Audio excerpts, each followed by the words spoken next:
স্বাধীনতা সার্বভৌমত্ব অর্জিত হয়েছিল ৭১ সালে, তাকেই আবার রক্ষা করা হয়েছে ২০২৪ সালে। সেজন্যই মুক্তিযোদ্ধা মন্ত্রণালয়ের মধ্যে আমরা আরেকটি ডিপার্টমেন্ট তৈরি করব, যাদের দায়িত্ব হবে এই মানুষগুলোর দেখভাল করা। শহীদ পরিবারের সদস্যদের সাথে আমার এই প্রথম সরাসরি কথা বলার সুযোগ হয়েছে। দয়া করে আমাকে দুটো মিনিট দিলে আমি আপনাদের সামনে আমার দুটি কথা তুলে ধরতে চাই। বিসমিল্লাহির রহমানির রহিম। আজকের এই মহতি এবং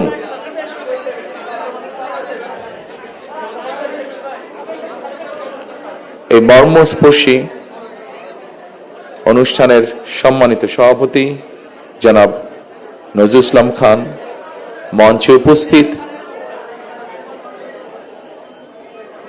গণতন্ত্রের অন্যতম সংগ্রামী নেতা জনাব রুহুল কবির রিজভী এবং আমার সামনে উপস্থিত ২৪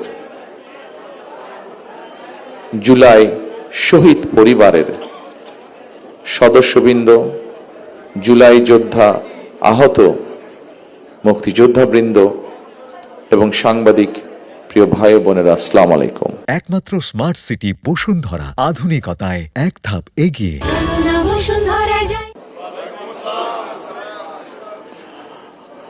আজকে আপনারা যারা উপস্থিত হয়েছেন, কিছু সংখ্যক মানুষ এখানে শহীদ পরিবারের সদস্য অথবা যারা জুলাই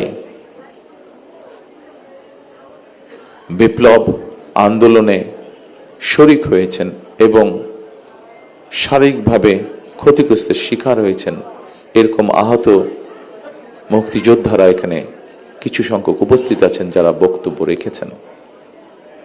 আমি যখন ওখানে বসে ছিলাম, আমি দেখতে পাচ্ছিলাম বহু মানুষ এখানে আপনারা উপস্থিত আছেন, শহীদ পরিবারের সদস্য আহত যোদ্ধাদের মধ্যে যারা তাদের কষ্টের কথা তুলে ধরতে চাইছেন বা বলতে চাইছেন। সবাইকে আমরা আজকের এই অনুষ্ঠানে সুযোগ দিতে পারিনি, তার জন্য আমি আন্তরিকভাবে যারা অনুষ্ঠানের আয়োজন করেছেন তাদের পক্ষ থেকে ক্ষমা প্রার্থী আপনাদের কাছে। সম্মানিত শহীদ পরিবার এবং সম্মানিত যোদ্ধাবৃন্দ, আজকের এই সংখ্যাটি অনেক বিশাল। এই বিশাল সংখ্যার মধ্যে প্রত্যেককে যদি আমরা সুযোগ দেই, হয়তো এই দিন পেরিয়ে আগামী দিন চলে আসবে। ১ মিনিট করেও যদি কথা বলেন আপনারা, সেজন্যই হয়তো সবাইকে সুযোগ দেওয়া সম্ভব হয়নি। তবে সংক্ষেপে আজকের সভাপতি ওনার বক্তব্যে একটি কথা তুলে ধরেছেন। আপনারা যখন আপনাদের কষ্টের কথা, ব্যথার কথা, ত্যাগের কথা বলার জন্য ব্যাকুলভাবে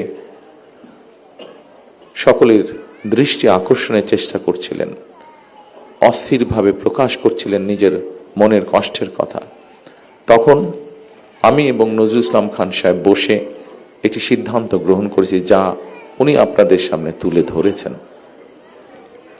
বাংলাদেশ জাতীয়তাবাদী দল বিএনপি এর আগে যখন দেশ পরিচালনার দায়িত্বে ছিল, তারা মুক্তিযোদ্ধা মন্ত্রণালয় নামক একটি মন্ত্রণালয় তৈরি করেছে, যা 1971 সালে যারা মুক্তিযুদ্ধে শহীদ হয়েছেন, আহত হয়েছেন, অর্থাৎ এক কথায় মুক্তিযোদ্ধা পরিবারদের কল্যাণ তারা দেখভাল করে থাকে।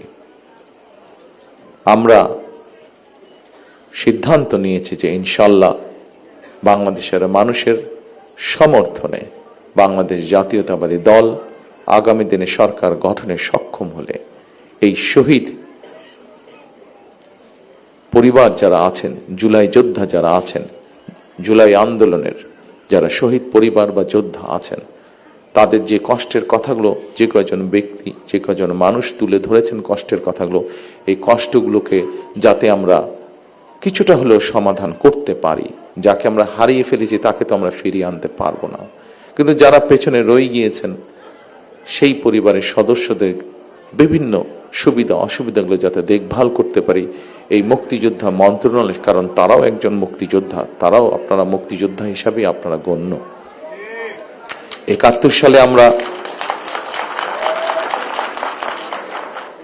সালে এই দেশের মানুষ, মুক্তিযোদ্ধারা এই দেশের স্বাধীনতা অর্জনের জন্য জীবন দিয়েছিলেন। এই দেশের স্বাধীনতা অর্জনের জন্য যোদ্ধারা ত্যাগ স্বীকার করেছিলেন। ঠিক একইভাবে 24-এ যে যোদ্ধারা যুদ্ধ করেছেন, তারা স্বাধীনতা সার্বভৌমত্ব রক্ষার যুদ্ধ করেছেন।